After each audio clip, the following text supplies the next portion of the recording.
outcomes. But before diving into the topic with our experts, I invite you all to answer the following Slido poll using the hashtag EIF23. Where should the EU focus its energy in order to engage its partners and its adversaries?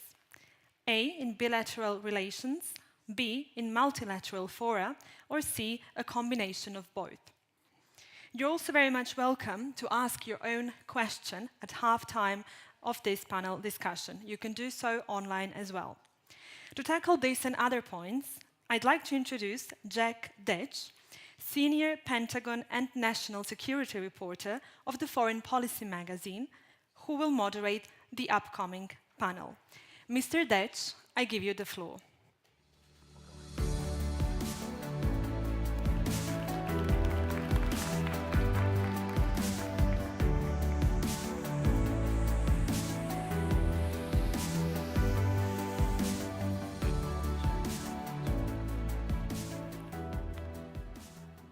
Thank you so much for the intro, Sandra, and welcome to the second panel of the day. We're tackling a small subject, the new great geopolitical game.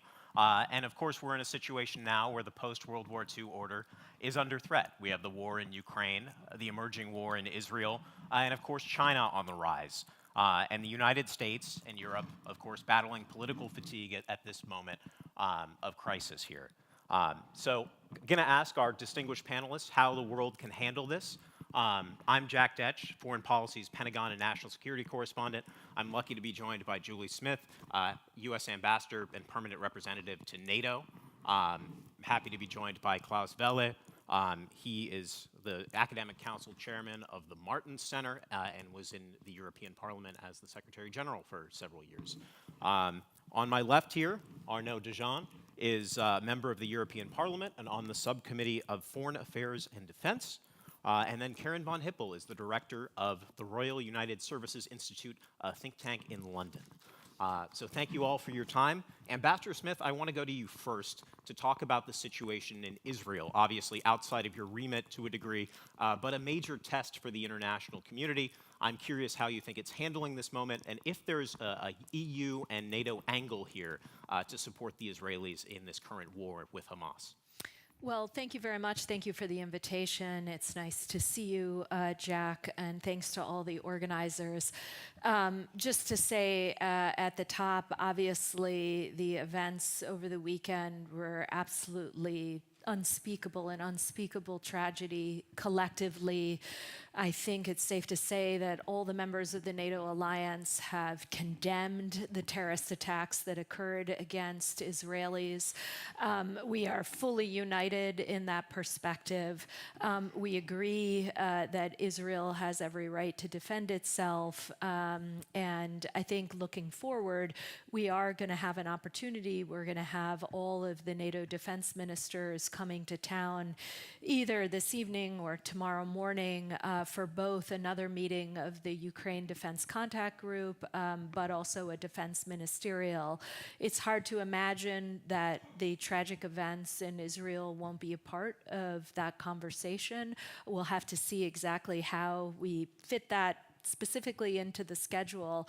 But in terms of a NATO role specifically, I don't think anyone's suggesting a NATO role for the United States. Obviously, we have a very important bilateral relationship with Israel, a long-standing commitment that is unwavering to their security. That will not change. You've seen an announcement by the United States to move the USS Gerald R. Ford closer to Israel as a deterrent. There are other steps that the United States is taking to provide assistance, but I'll leave that really in the hands of my colleagues back in Washington, since, again, NATO's specific role as it relates to events in Israel is somewhat limited. Well, I do want to touch on that with you before I move on to the rest of the panel. Obviously, a major political pulse check for the Biden administration here. You have to aid Israel. You have the aid package coming up for the Ukrainians. The consensus seems that they'll be merged together. Do you have confidence that Congress is going to move ahead after they've just knocked off the Speaker of the House? I have confidence that the United States is going to be able to maintain the commitments that it has both to Israel's security and to ensuring that our friends in Ukraine have what they need to defend themselves against continuing unprovoked Russian aggression. I don't see a challenge in meeting those two commitments, and I am confident, I think the President's confident, that we will be able to deliver in both cases. Klaus, I wanted to turn to you really fast. Of course, Russia has had a relationship with Hamas in the past. Russian diplomats have had close ties. There's been visits to Moscow. Is there concern in Europe, in Brussels, that Russia could exploit the chaos further, just given the situation on the battlefield in Ukraine? I think Russia is waging war in Europe already against Ukraine, so it's very difficult to see how they could, let's say, be even more detrimental to security. But yes, it's true. They might wish that the United States maybe are getting distracted, that all the attention is deviated to Israel and to the actions of Hamas, and that the war in Ukraine is going to go a little bit into the background. But I think this is not going to happen. The United States is committed to supporting Ukraine. The European Union is committed to supporting Ukraine. And we are committed because this is about the rules in the 21st century in Europe. Russia tries to re-establish empire. We know what this means from our own history, whereas we are offering the European Union of citizens and states. And Russia is afraid, it's not competitive with its own proposal, it's afraid that Ukraine could become a success model and therefore destabilize its own regime. So this is not over, this is not a regional conflict, this is something which is fundamentally about the order of Europe in the 21st century, and that's why we are not going to be distracted. Well, want to touch on that more in a minute. Arnaud, I wanted to get your perspective on what's going on in the EU. Obviously, the EU has made a decision now to review the funding that goes to the Palestinian Authority, the largest foreign funder of the Palestinian Authority. That doesn't seem to stop the money, though. I'm curious, what's next? Obviously, Borrell and the 27 foreign ministers meeting right now as we speak. What do you expect to be the next step in the Eurozone? Well, this debate about aid, I don't think there will be a freezing of the aid as such, because most of the aid of the EU, if not all the aid, goes to the West Bank, not to Gaza. So this flow is not direct to Hamas, of course. And there is a need still to dissociate the terrorist group Hamas, which has to be crushed, and it will happen, I think, and the rest of the Palestinian population, especially in the West Bank, with humanitarian aid and also what we are providing. So I don't think this will stop, but it has to be reviewed indeed. That's what we are also asking for as parliamentarians. We had already meetings this very morning in the parliament. We will have a debate next week. We have a plenary session in Strasbourg next week, so that will be on the top of the agenda, of course. And we will see. But of course, the time now is for support and solidarity to Israel, and that's unquestionable. And that's the mood in the European Parliament from all political groups, and that's a unanimity that we would like to see more often. After that, we will have to think about what to do in this region, because even if you have a military offensive against Hamas in Gaza, you will have to find a solution anyway, political solution. And we all know that it's not going to be easy. It's not going to happen anytime soon, but we have to continue our efforts. So EU will have to play a role, political role, economical role probably. Security-wise, I think our means are very limited, and it's anyway up to Israel now to decide what they want to do. They have the right to self-defense. It's not questionable either. So we'll see. But when it comes to this aid question, I think there was yesterday something very useless from Commission side, from some commissioners. I mean, Commission is a collective body, and the Commission in this regard has to also get political guidances from the Council when it comes to sanctions, when it comes to freezing things. and it has to be worked out very, very thoroughly, and not the way it has been done yesterday. Well, you said this was a useless response. Is the Eurozone going to be useful in this? And do you see this ending in a negotiated settlement? Certainly the Israelis say they want to destroy Hamas. Yeah, but I told you, there is no ambiguity about Hamas. Hamas is a terrorist group. It has done a terrible terrorist attack against civilians, something unprecedented on the very soil of Israel. So Hamas will be punished, so to say, for that, militarily speaking. There is no doubt about the Israeli determination, and I cannot object to that. Yeah. But having said that, Hamas is not the whole Palestinian people, and Gaza is not the whole Palestinian territory. So what about the West Bank? I mean, we will have to live with this for decades to come. And so a military offensive, as legitimate as it is right now, will not bring the solution for the long-term perspective of the Palestinian territories. Dr. Van Hippel, want to get back on topic and kind of take a 30,000-foot view where this fits within the great power competition and great power conflict in the 21st century. Is this a situation where the foundations are so shaky with what's going on in Ukraine, with China's emergence, that non-state actors like Hamas can now take advantage? I mean, thank you, by the way, for inviting me. It's great to be on this panel with very distinguished guests. I think, of course, yes, Hamas probably thought that Israel was weakened because we had months and months of protests in Israel. They were obviously concerned about the Saudi-Israel agreement or potential agreement that was under negotiation, and so they wanted to strike. But I don't think it's I wouldn't describe it as chaos. I just think that powers are readjusting, and smaller countries are asserting themselves in ways that we haven't seen before. And so it's just getting far more complicated. I know there's a big debate about, are we in a multipolar world or not? But I think you even published a very good piece the other day on that. But certainly power is more diffuse than it was. We have obviously the rise of China, US-China competition. But it isn't the case that we're going to be in this binary situation where countries have to decide. I think countries are going to work with China sometimes, work with the US other times. I think in terms of this particular crisis, and I agree with Ambassador Smith, it's just so tragic, not only the civilians killed in Israel, but also civilians killed in Gaza as well, that China didn't condemn the terrorist attack, and I think the Israelis were upset about that. I think they thought they had a closer relationship with the Chinese. So some countries are kind of playing a bit of a backseat, saying we want the violence to stop, but they're not condemning the attacks like the Americans and the Europeans are.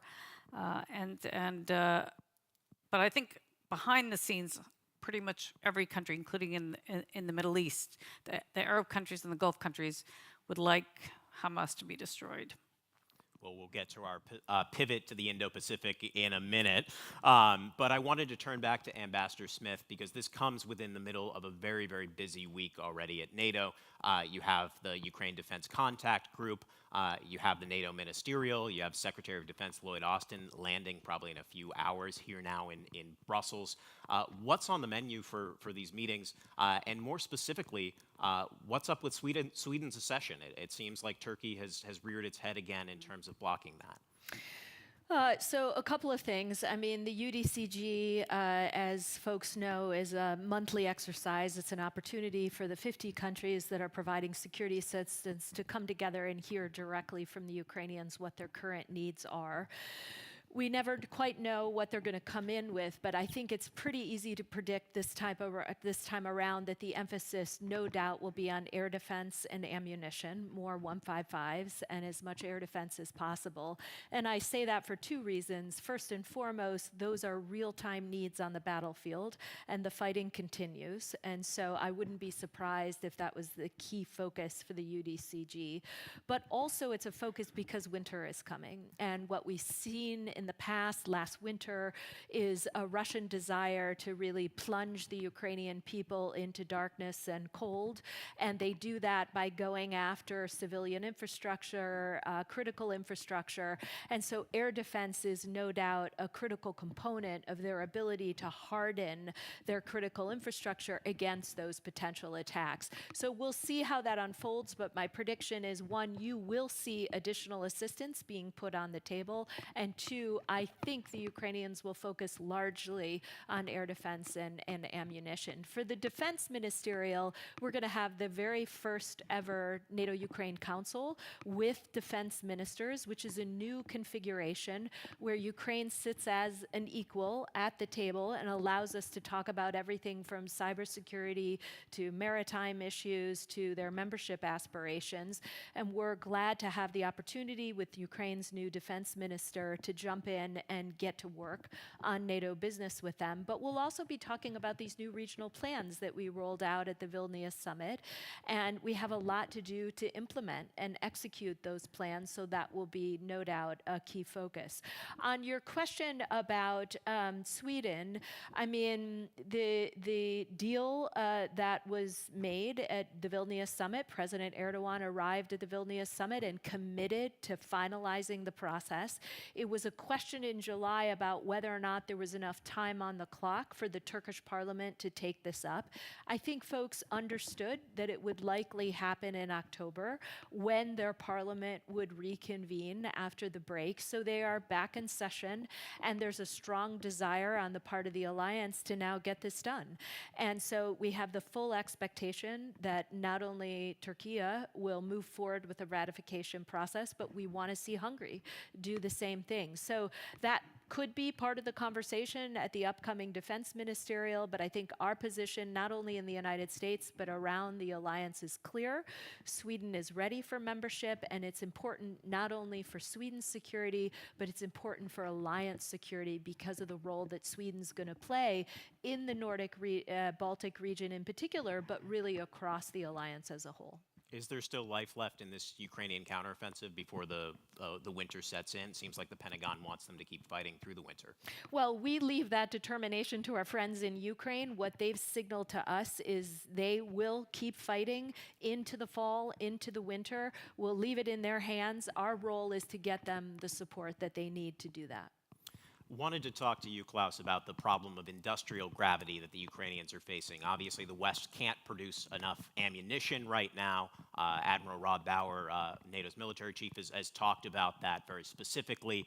What needs to be done in the West to produce enough ammunition to help the Ukrainians? And not to mention now, you have the Israelis asking for more U.S. and Western military aid, and you have a potential conflict with China on the horizon. My view is that we are having not only a temporary but a structural problem here. The structural problem is that we don't have an internal market for armament products, which means that we are producing small series, which means that we are producing too expensive. And then in times of need, we might be dependent on countries like South Korea. And I hope the Polish soldiers fit into South Korean tanks. I hope this very much. So we need to ramp up our own production capacity. That's what the Commission is doing. We need to have a real internal market on armament products, which is not hollowed out by national exceptions. We will need to invest into transport and logistics. This is not for today, but in any kind of conflict, if you can't get your military equipment where it's needed, it's pretty useless. That's, I think, a very important idea for the next MFF negotiations. We have a budget line, but it's far too small. I think we need a kind of EU DARPA. The United States has their own research program, which is both for military goods, but also for civilian. We need something like this in preparation of the next MFF. And we will need to close the strategic holes which we are having, transport capacity and satellite, and also in intelligence. So we need to do now what can be done now by pooling whatever we have and providing with the Ukrainians. But I think this has to be a major wake-up call, because the conflict with Russia is something that is probably going to drag on for years, if not decades. And therefore we need structural reforms in the European Union to be better prepared next time. Arnaud, it sounds like what Klaus is talking about is the EU becoming more of a military power. Is that what you see the future of the European Union being? And are your colleagues in the EU comfortable with that?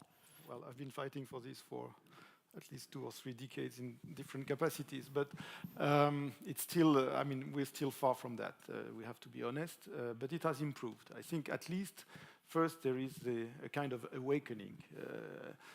People are aware, and I think all governments in Europe are aware that more needs to be done. It was not always the case, far from that. So it's first good point. For the political will, it is there. Now, how do you translate that? Of course, you have a lot of things that can be done through budget. And Klaus has mentioned some instruments that were already put in place. It will be necessary, but it's not enough.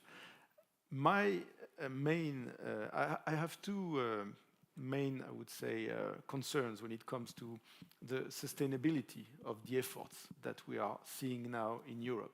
The first concern is the resilience of our societies, because I fear that at some point, even if the question of the material support to Ukraine remains open, we have a kind of a fatigue within our societies. We should not underestimate that. We have seen some electoral process in Europe, in Slovakia, elsewhere, in my own country, in France. We have to be vigilant. We have to make sure that the people remain committed to our efforts in helping Ukraine. It is not a done deal, contrary to what we hope. Second issue is, I would call it reversibility. I think that the government have understood that they have to provide a lot of efforts to sustain defense capabilities in the long run. But we know that priorities can shift very easily, politically speaking. So I hope that when it comes to budgetary commitments, fiscal commitments, and capabilities, we remain on board. All governments remain on board, because I know that it can, defense can be easily sacrificed. If you have a social crisis, if you have economical crisis, energy crisis, and we are not totally immune from that, then priorities can shift, and then defense become second priority. So we have to be very careful with this. Dr. Van Hippel, I'm curious how you see the EU's foreign policy priorities, and there doesn't seem to be as much consensus within Europe about how to deal with China. Some folks want to placate China more, some folks want to take the more hard tack that we've seen in Washington. How should Europe be striking that balance? Look, I think Europe is only going to get more complicated if it expands and accepts new members, and I hope it does accept Ukraine and other members in the near future, because that's really the best conditionality. That's the best way for Ukraine to reform its own internal administration, to deal with corruption issues that Ukrainians really do want to confront. So that will get more challenging, and I suspect we will return to more of smaller alliances of the willing and the capable. So not every country needs to do everything. Of course, yes, greater efficiencies and developing weapons, and not everyone needs exact same weapons in every country, but I suspect we'll see more smaller alliances, as we've seen already in Ukraine, including with the United Kingdom. Even though it's not in the EU, it certainly will play an important role in this going forward. So it's going to get more complicated, but of course, Ambassador Smith mentioned the winter coming. Let's also not forget the US elections are coming, and that will be an enormous challenge if former President Trump wins, and that really will change the equation, and then the Europeans really will have to do significantly more to maintain support to Ukraine. Fair enough. I wanted to touch on the China piece with you, Ambassador Smith. Obviously, China has been a footnote in the last 2 statements out of the NATO annual meetings, both at Madrid and at Vilnius. What's NATO's role on China? Obviously, you've expanded your staff to get more China experts as well. Well, it's really a remarkable story, and I think one that NATO allies are quite proud of. First and foremost, for the first time in NATO's 74 years, we were able to insert the Indo-Pacific and the PRC into the strategic concept. That was a major turning point for the alliance to recognize China as a systemic challenge and something that we needed to focus on. We've spent quite a bit of time really agreeing on the fundamental nature of the challenge. And now what we need to do is really essentially a shift from assessing the challenge to addressing the challenge. And part of addressing it comes in our partnerships with the 4 Indo-Pacific partners of Japan, Korea, Australia, and New Zealand. These 4 countries were present at the Madrid summit last year. They were present again at the Vilnius summit. I think it's safe to assume they'll join us in Washington next year at the 75th anniversary. And fundamentally, what we're doing is we are not expanding the alliance into the Indo-Pacific, but we are looking for ways to deepen these relationships in the Indo-Pacific because we see utility in breaking down the traditional silos. You know, years ago, the United States focused primarily on its Atlantic allies and then in other forums on its Pacific allies. But in lots of ways, we're all finding creative ways to bring together Pacific and Atlantic allies to look at shared challenges so that we can talk about how best to tackle hybrid threats, disinformation, economic coercion, how do we maintain our technological edge, cybersecurity. So what we've done inside the NATO alliance is look for opportunities to bring in our friends from the Indo-Pacific, sit and compare notes with them on the Russia-China relationship, on how the Indo-Pacific partners are grappling with China challenges, how Europeans are grappling with the Russia challenge, compare notes, get stronger, learn from one another. So I think generally we're on a good course, and I guess I'd argue with your premise from the last question. I don't think it's so much of the United States taking a harder approach and Europeans taking a softer approach. I think there's actually a lot of agreement right now. We're focused collectively on this challenge. There can be different national approaches, no doubt, but I think if you look at the US-China strategy and its focus on invest, align, and compete, I think you see similar threads in documents either coming out of the European Union or in some of the Indo-Pacific strategies that you see coming out of national governments of Europe. So yes, there are still some differences, but by and large, I think just over the last 3 years, we've seen Europe and the United States coming together to grapple with this challenge while they're bringing in partners from the Indo-Pacific. So generally, I think this is a good news story about the progress we've made really since, I would say, 2018, 2019. Klaus, how far can Europe's collaboration with Asia go? Obviously, you mentioned the Poles buying South Korean tanks. Is there a step further to go? I mean, when you're in Washington, you sometimes meet office holders who are called directors for Eurasia. So the United States has a habit to look at the landmass as one, and I think we have to learn a little bit from this. Europe is just the most western edge of that landmass, and the eastern edge therefore has to concern us as well. If, for example, Taiwan would be with military force incorporated into China, the world would be a different place because the Philippines wouldn't be secure, Japan wouldn't be secure. We know that Japan is producing 96% of the most highest developed semiconductors, so it would touch us massively, plus the sanctions regime then as well. So we cannot say this is not our issue. We will have to bring in a specific European viewpoint.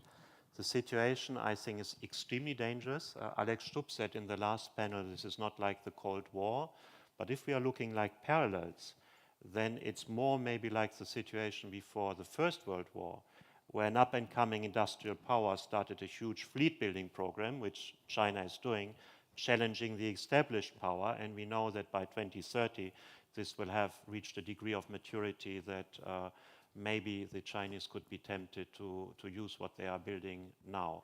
So extremely dangerous. We are concerned, therefore we have to work very closely with the United States, but there are also specific European interests that have to be brought into the debate. Well, I could ask questions all day, but I want to bring our audience into this. Sandra, I believe we have the poll results ready, so would love to hear what our audience is thinking about Europe's role in foreign policy. This is correct, Jack. I'm coming back with a question we asked you at the beginning of this panel discussion. The question was, where should the EU focus its energy in order to engage its partners and its adversaries? The most of you, 74%, replied C, a combination of both.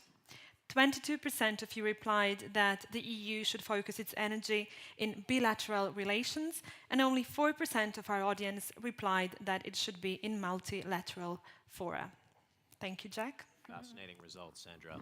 I just wanted to pose one more to you, Arnaud, before we go into questions from our audience. I'm curious how you see the political willpower in Europe now. Robert Fico, obviously victorious in Slovakia, still assembling his coalition, but it looks like you see sort of the rise of some more nationalist leaders, some more anti-Ukraine leaders in Europe. How is that affecting policy? Yeah, indeed. I think it's a very important question. It becomes a question not only of domestic politics in each member state. It's not a question of the political balance within the institution. It becomes a strategic question. Strategic question, it's not just about armaments, it's not about the balance of power on the international scene. Now it becomes within our own societies on the political spectrums. You mentioned Trump coming back to power, which is an assumption. In France, you could have an extremist party coming to power, pro-Russian party coming to power. I mean, the margin is not so big. You have the rise of AfD in Germany, Fico coming back in Slovakia. So this strategic orientation of the European Union and of each member state is now a question of domestic politics as well. And this mix of the two dimensions is something we have to pay a very strong attention to. That's why, to me, resilience of our societies is almost a daily struggle, because you can have the best strategy you want towards Ukraine, you can have the most sophisticated strategy you want towards China. Everything will collapse if your political forces at home collapse, you know, and extremists and populists come to power, which is not a fantasy, you know, it can happen. So this is something we have to pay attention. We have electoral perspective next year in the US, in Europe for European elections. I still believe that mainstream forces can achieve a lot, that they are still credible, that also we have seen that Ukraine in that regard was a kind of a game changer, because even some very pro-Russian nationalistic forces in several member states, including mine, could not decently support what Russia was doing. So there was a kind of a wake-up call, and there was unanimity in Europe. But we have seen over the last couple of months, you know, some differences. You have Hungary playing his own game. And now the unanimity within the Council here in the European Union is not as robust as it used to be at the beginning of the war. So we have to be very, very careful. We should not contempt all this populistic movement, you know, and say, okay, they are totally crazy or non-rational, and reason is on our side, so we will prevail. I think it's a huge challenge. It's a very serious challenge, and you can, once again, put the light on the destabilizing role of China, of Russia, of Iran, name it. But the primary challenge is at home. Well, Dr. Van Hippel, you brought Trump into the conversation in the last round. Can the transatlantic alliance, as we know it, endure another Trump term? I think it would be very difficult, and I think Europe would do many things separate from the United States when the U.S. wasn't willing to play. So I think it'll really change the American power structure. But if I could also just add on to something that Arnaud said about the concern about resilience at home, there's also a concern about the 35-plus countries that abstained at the UN General Assembly vote twice over condemning aggression in Ukraine. So not even many countries around the world, from Latin America, from Asia, from Africa, they don't come from one area. They're no longer buying into what we see as Russian aggression. Many of them are actually more sympathetic to the Chinese and the Russian narrative about these conflicts. So it's getting far more complicated, and I think there's a lot of work to do domestically, but there's certainly a lot of work to do in many of these places. It's not about buying support or building new partnerships. It's about trying to understand what the challenges are in these places and figuring out how to establish more longer-lasting alliances, really. Wonderful. Well, I'd like to turn it to our audience since I already promised that and I'm delayed. So we have microphones going around. If you have a question, please make it a question and not a comment. Sorry, common disclaimer. And take a reasonable amount of time, about 30 seconds. That's all I ask. Yes, this woman over here was first. Hello, thanks. My name's Sandra Kaduri from Keeping Channels Open, a dialogue network. So if one of our goals is to encourage more effective regional approaches to stability, what's your message to countries in the Middle East in resolving the current Israel-Hamas conflict? How do we keep the Saudi-Israel peace process alive? And how talk to our friends in the region about stopping funding of extremist groups? Difficult conversations, but we can't only be pragmatic. We have to enter into difficult conversations. Ambassador Smith, you're the U.S. official in the room. I know it's a little bit out of your AOR, but any thoughts? It's tough because obviously the NATO piece of this is far removed from trying to solve a series of regional crises in the region. I will say that NATO does have a series of partnerships across the Middle East. We are looking for ways to deepen and strengthen those partnerships so that first and foremost we can just listen and hear from them what are their immediate concerns, where they believe NATO could play a constructive role. In some cases, the answer may be nothing. In other cases, it may be more specific. We want assistance with maritime security, with disinfo, with cyber. But we have to turn to these partners and hear from them first and foremost what their expectations are vis-a-vis the alliance, and we'll take it from there. Arnaud, curious about your thoughts, and also if normalization is off the table right now between Israel and Saudi, if that's a challenge for the Europe. Well, actually, I think one of the issues we should tackle, we were talking about freezing or not freezing or reviewing aid towards the Palestinian. We have another problem, which is our strategic partnerships with some states in the region. When I see the last messages coming from Hamas leadership, it was coming from Qatar, very openly, broadcasted live. So this is a problem. How do you portray Qatar? Is it like-minded country? Is it an ally? Is it so? On some dimension, yes, it is an ally. On some dimension, it's a partner. But on some dimension, it's problematic. Qatar is funding Gaza. I don't think everything goes to humanitarian aid, right? So, and compared to the funding of the EU, it has nothing to do. I mean, the scale is huge. So, Turkey, Hamas leadership is always welcome in Turkey. Hamas is a terrorist group, and we have evidence now. I mean, even for those who were trying to elaborate on armed group and so on. I mean, what has been done this weekend is terrorism. Nothing. It's barbarism.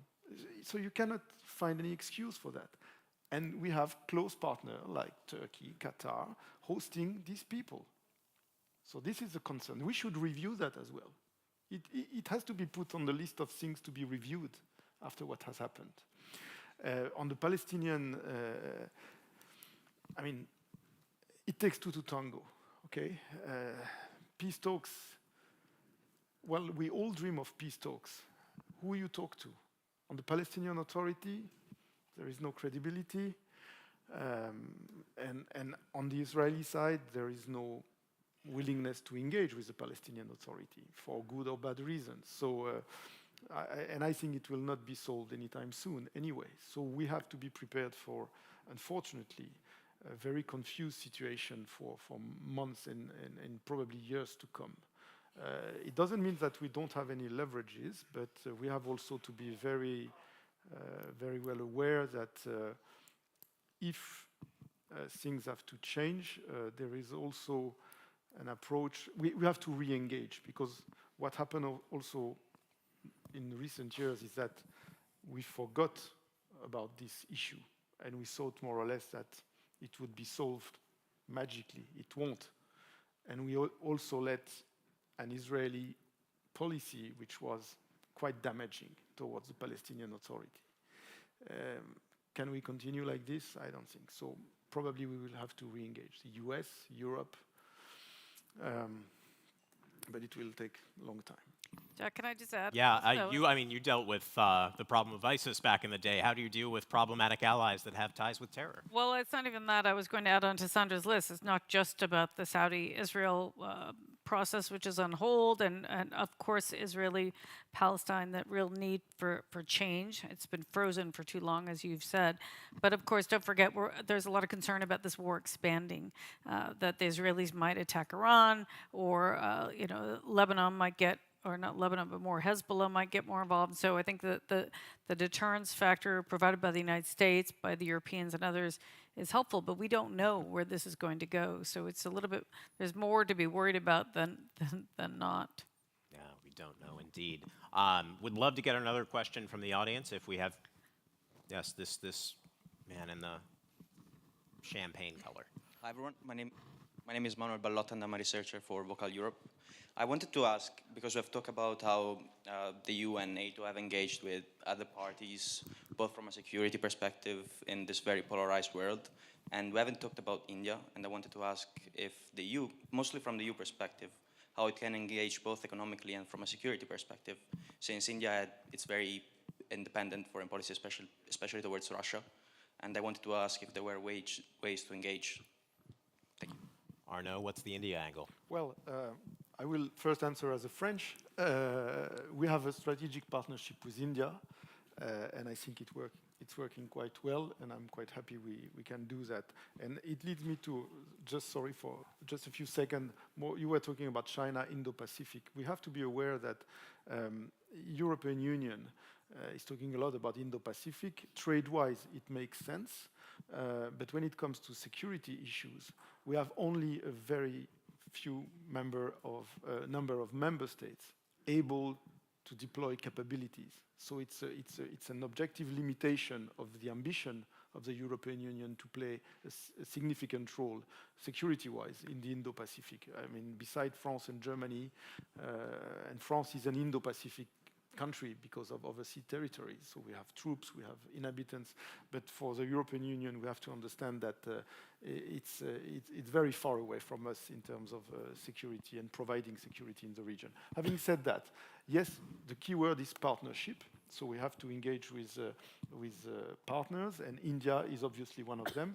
We have these trade negotiations, which have restarted after 13 years of freezing. So it's quite encouraging, even though I don't expect a spectacular breakthrough in the coming months, but at least the process is there. And there is also a strategic dialogue with India. I think we Europeans, we have also to understand, not to lecture others. We have to understand the specificities of Indian foreign policy. It's not by chance that India is positioning itself the way it does, but we have to find the common grounds, and we have a lot in common. So I would put aside some irritants. There are, and we cannot neglect that, but I think overall the relationship is improving, even strategically, and it's quite encouraging. And of course, I would like India to take a more I would say, a clear-cut approach towards what's going on in Ukraine and the Russian aggression, but I can also understand where we come from and where India comes from. So it will not happen overnight, and we should have some understanding for this position.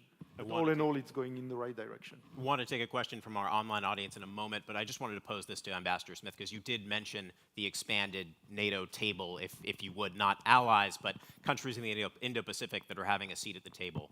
Is there a seat at the table for the Indians? Well, India has not yet expressed an interest in developing some sort of formal partnership relationship with the NATO alliance. That said, I think for the United States, we certainly value the bilateral relationship that we have with India. We appreciate the leadership that they've been able to provide in the G20. And should folks in India, the government, at some point be interested in even a dialogue with the NATO alliance, I don't think they'd find any resistance. But we're not pushing for it. This is this is a decision for each sovereign nation to take, and it's entirely up to a country whether or not they want to pursue either an informal or formal partnership with India, with the alliance. Understood. A question from our online audience to the panel. How do you see the capacity of the West to deter aggressions by competing powers? And are sanctions still an effective tool? And by the way, there's the Martin Center paper that's floating around on sanctions by Vladimir Mylov to check out. But I wanted to pose that to Dr. Van Hippel because Rusi has done a lot of work on Russian sanctions evasion. Right. It's an enormous challenge, yes, and I would encourage you to go to our website where we have a lot of publications on this subject. We have a team here actually in the Rusi Europe office that's doing a lot of great work on that and really looking deeper at how countries are evading Russian sanctions. And of course, the Russians have been very clever about buying components, off-the-shelf components, often in different countries, or components that may be banned, but they've been very good at that for decades. So that's not a new skill. So I think it's also about countries getting smarter about how to tighten sanctions. It's about countries sharing more information and much more awareness. Klaus, to you, I mean, we've talked about the industrial challenge. It seems like the Russians are still able to load their guns, to build weapons in spite of these sanctions regimes. Yeah, that seems to be the case, but it's also pretty obvious. I mean, trade between the European Union and some neighboring countries with Russia has skyrocketed. And it's not, there's no reason to be found why suddenly there is so much more need in those countries. So obviously, via third countries, Russia is able to circumvent the sanctions regime to a certain extent. But still, it's doing, I think, important damage. I would like maybe to add one word to India, if I'm allowed. When I was Secretary General of the European Parliament, I started an exchange program with the Indian Parliament, and they started to send every year 25 staffers over there to the European Parliament. And I've learned that for India, the European Union is a very good partner because we have very little baggage. We are not Britain, we are not the United States, we are not China. And let's not forget, India is not a super centralized entity. They have about as many languages as we have. I think about 2 years ago, they managed to introduce a kind of harmonized regime for value-added tax. So there are many, many similarities, and therefore I think the European Union can play a key role with India. And by the way, I'm going next month to India for a week, and I've started also a partnership with the Nehru University in India, just to be present in that debate. Ambassador Smith, sanctions have been the U.S. tool du jour of foreign policy. Are there more tools that are needed in the toolkit? I think what we've seen really in the terms of the response to what Russia has done in Ukraine is an unprecedented use and application of sanctions. It is not the only tool in the toolkit, but it's no doubt an important part of the transatlantic approach in applying pressure on Moscow and ensuring that the Ukrainians have the support that they need. But look, we've got a wide array of tools that we've been able to use. We're isolating Russia, we're using the sanctions, we're reinforcing the eastern flank, individually providing support to the Ukrainians, humanitarian, economic, security assistance, housing their refugees, largely in Europe, but also in other countries. So I think it's an important tool. It's not the only tool. I would agree with Dr. Van Hippel in terms of how we've been able to have a more detailed, coordinated approach as it relates to what Russia is doing in Ukraine. And I do think it has been effective, but it is not a magic instrument that always immediately yields the results that you intend. In some cases, it can take time, but I think depending on what economic indicator you're looking at, I think there is evidence that the sanctions have had an impact on what's been happening inside Russia and their ability to cope with the consequences of this war in Ukraine. Arnaud, is the approach working? Well, I would say, I would echo what has been said. Sanctions are effective, but they are not decisive, in the sense that too often I see my colleagues here in Brussels having sanctions like a kind of a magic tool that will solve the issue. Okay, we apply sanctions, job is done. I mean, morally, I do understand the position.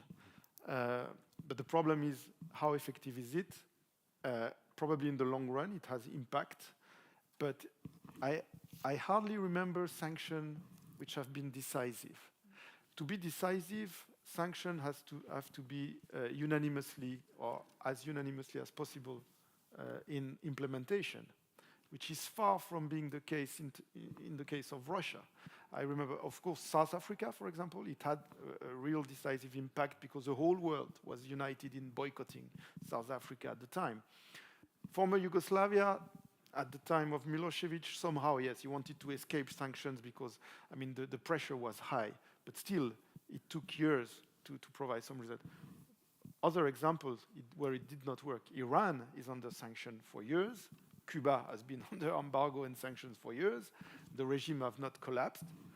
Syria. Syria is an interesting case. I remember a French foreign minister,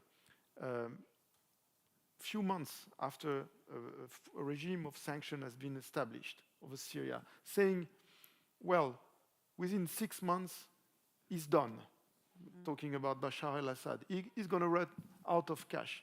If you see one dictatorship in the world running out of cash, call me. I'm very interested. Never happens. So we should be very lucid about sanctions. Yes, we have to apply sanctions. Yes, it's effective, but be careful, it's not decisive alone. And I think we have also to get a very targeted system of sanctions. Interestingly, within the European Union, we have some sanctions that have been challenged legally by oligarchs. And they won. And they won. So sanctions also have to be very, very carefully designed with intelligence, with all law enforcement mechanism, with treasury, because if you want sanctions to be effective, they have to be targeted and they have to be very well designed and not to be attacked and reversed by courts. And this is an issue as well. So if anyone knows a dictator running out of money from sanctions, Yep. the EU wants to know about it. Yep. I would love to get back to our audience. I think we still have the microphone running around. If there's anyone else who'd like to ask a question. Yes, you, ma'am. You have a microphone coming to you. Thank you. I'm Anna Nalivaiko from the Martin Center. I would like to follow up on the UN question that was briefly mentioned.